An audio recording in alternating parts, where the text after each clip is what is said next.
We're at 99 minutes, so the time's gone. So bite your fingernails right off, because time's done. Wrexham fans have got scarves going in the air, singing very loud, thinking 3 points is coming home. Arthur's got the ball, but I tell you, how much time is Lee Doty going to tack on, and how much nervous displeasure is it going to call? Not much at all. Wow, he's pretty close. There we go. In the bag. Phil Parkey punching down a line. Phil Parkey punching down a line. Bloody hell, I tell you what, if it wasn't for the penalty, we get a 0-0 today. But what a great game. Decent performance defensively. Wasn't the best forward line. Wasn't the best attacking game. Wasn't the most entertaining match. You're certainly squeaky bum, nervous times sitting on the edge of your seats, both teams. And the goal itself, we're going to get into that. But I tell you what, win on the day. Love it, love it, love it. A win on the day. There's still a few games going on, but I tell you what, a win on the day. All I can say is what I can see right now. Currently, Wrexham's in 13. So we've got on one place, currently in 13. But I tell you what, a win on the day. Absolutely mammoth. I'm going to give you the scores as well. But yeah, mammoth. Phil picks the right team. We're into the postgame. Phil picks the right team. He's got it right. Substitutions make a difference. We said at halftime we want the substitutions to come in. We're going to get into the chat pretty soon. But I tell you what, Josh Windass, badass Windass, Calamity Jane is badass Windass, comes on, hits the trumps again. Cold, but focused. Does the damage on 77, but it took a long time to get there, yeah? First half, got to say, battle of attrition. Neither team dominated in front of goal, dominated in front of defensive line. Absolutely fantastic there. Nothing was getting through, and I did say Charlton coming in would bring a top defensive performance. We're going to have some fun in the chat when I get through the stats and all the jargon.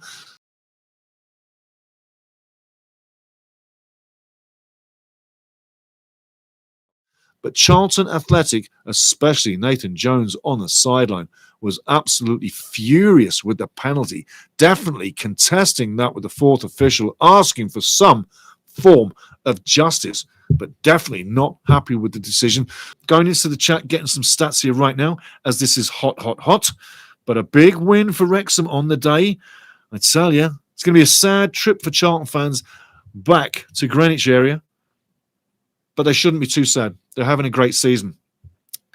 Wrexham, whew, what a match. 16 shots. So we put the shots in. 6 on target, 61% possession, 10 fouls, 1 yellow card, 8 corners. Not so bad. Charlton, on the other hand, 8 shots on, 4 on target. Not bad. 8 shots on, 4 on target. 39%. Was 37% in the first half. It came up in the second half, especially the last 5 minutes. Charlton having more possession, trying to get that goal that never came. And I tell you what, fantastic header in the dying seconds. And Arthur Okonkwo tips it over for the shutout. I tell you.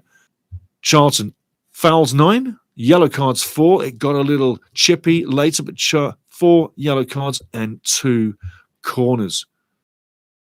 I'm going to have a look at the scores right now before we go into the chat. But I'll tell you, great game. Nervy at the end and didn't go as long as I thought. Only 9 minutes. Whew. Yeah, Laughy says. All the scores on all the tours. I'm going to give you the whole round. Round 15, match day 15, all the scores, okay? Wrexham winning out 1-0 on the day with a brilliant performance. I'll tell you what, it's fantastic. Looking at the table. And we're going to go straight to the chat straight after. We're going to go to that chat straight after, so get ready. But looking at the table, things are changing. In slow time. And by the way, guys, you guys rocked it again. It was so beautiful being with you guys again today, honestly. And if you've been here before, you know what you get. If you haven't, like, subscribe, join it, get in here and stay with it. And Charlton fans, there's another pre-game coming and another watch-along coming again later in the year. And it's right at the end of the season. So, top place, Coventry City. I got to think Coventry's going to win the title. I'm saying that now. The way things that are going, they look like they're the team that's breaking away, making some separation. They're 5 points ahead of Middlesbrough, who've gone back again on 29. Stoke City dropping the points, stay on 27. In third, Preston in fourth on 26. Hull City into 5 on 25. And also on 25, flying high, the Lions. Millwall doing exceptionally well. Ipswich have made a few bounds, moving up into 7th. Bristol into 8th, and Charlton have dropped into 9th. I did say Charlton would start to drop over the next few games. Remember, Charlton has 5 massive games coming up. Wrexham, as you know, on the day were 14th when we started. Smile on your face. Another weekend where you can go to work and just have a big smile for no reason. And people can think, why is this guy smiling? Why the hell does he have the rights to have a Cheshire Cat smile all over his bloody face? Well, it's because we're in 13. Bringing me on to the points. Who gets the man of the match? Josh Windass deserves it for the goal, doesn't he, eh? No. He came on as a substitute. He did brilliant. He's cold. He puts it away. We score. We jump up and down, and it's in there. Another 3 points in the bag. I tell you what. But I'm going with AO. And I'm looking at George Dobson. And who of the 3 deserves it?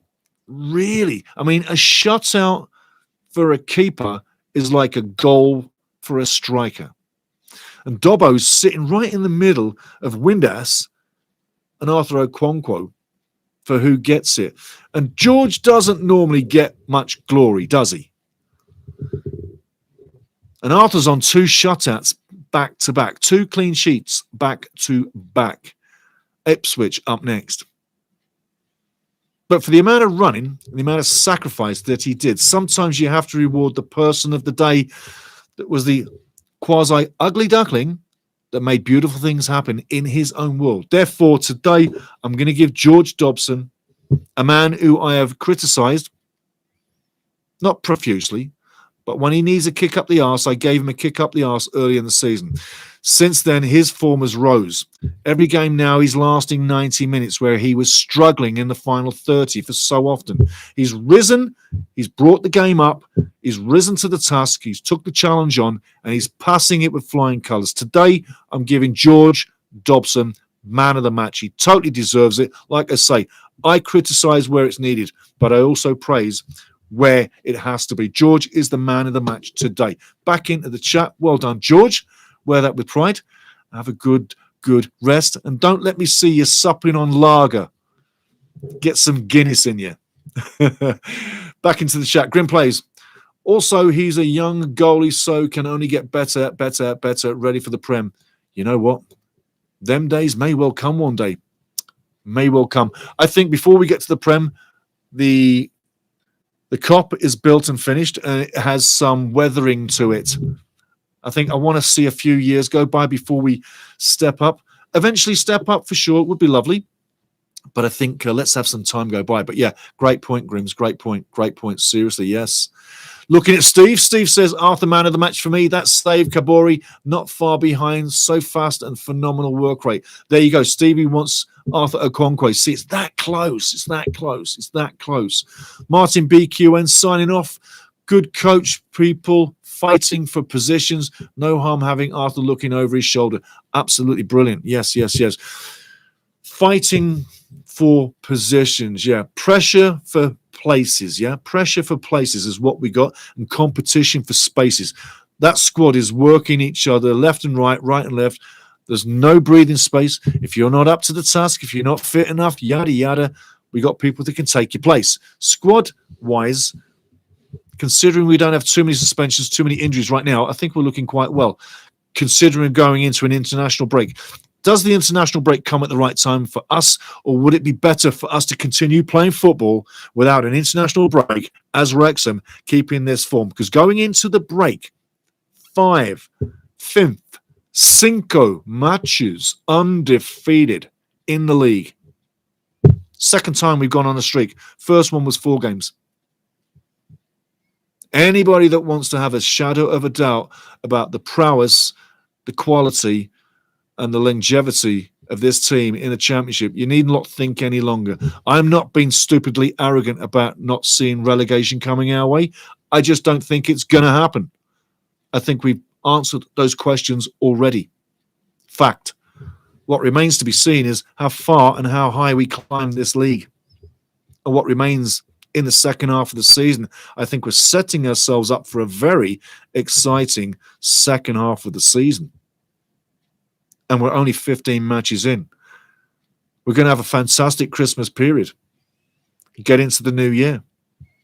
And then we'll see how the matches run out. We've got a rough ride towards the end, but we're setting up a great finish to the season right now again. So for 15 matches in, this Charlton match was the marker. We got the result. We're sitting beautifully 13th in the table. The international break's coming along. We can all take a rest. Weekend's coming. It couldn't be better. Back into the chat. Angus McWhirter, a new MC here. There we go. Martin BQN, sign off, good coach, bad. There you go. Angus McWhirter comes back. Let's pull ahead of Brady's Birmingham. Ideally, that's what I'd love to see. I'd love to see that. And yeah, I think a little bit of Brady's in there. Yeah, I want Ryan and Rob to be higher than Brady. So yeah, absolutely, yes. OG Experience, we are doing very well and only building momentum. Excellent stuff. Yeah, totally agree with that. Building momentum. Martin BQN, 11 points from the trapdoor. Yes, looking damn good.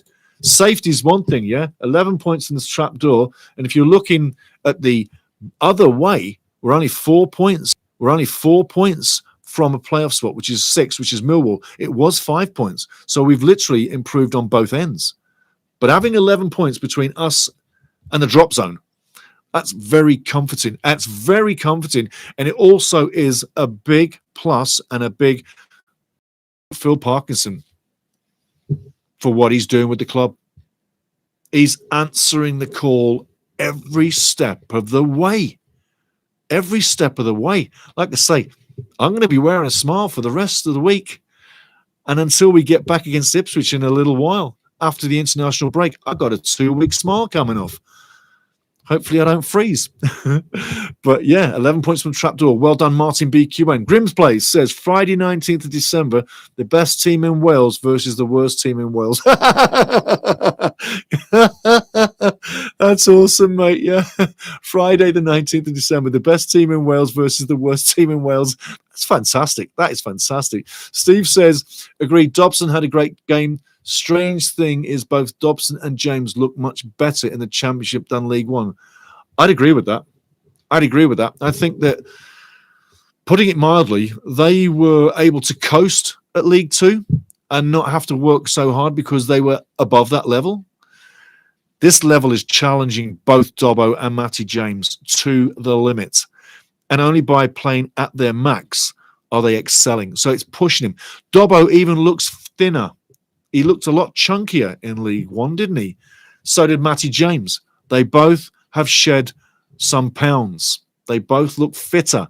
They're getting around the field better. And that was one of my knocks with George in the first couple of games of the season. It was like, you need to lose weight, man, because you're not getting around the field. You are literally dragging your ass right, left, up and down the field. You're not in front of the guy you're supposed to be. You're not on point where you need to be. And secondly, a few goals, one recently, is out of position. The back post header, remember that one a couple of games ago?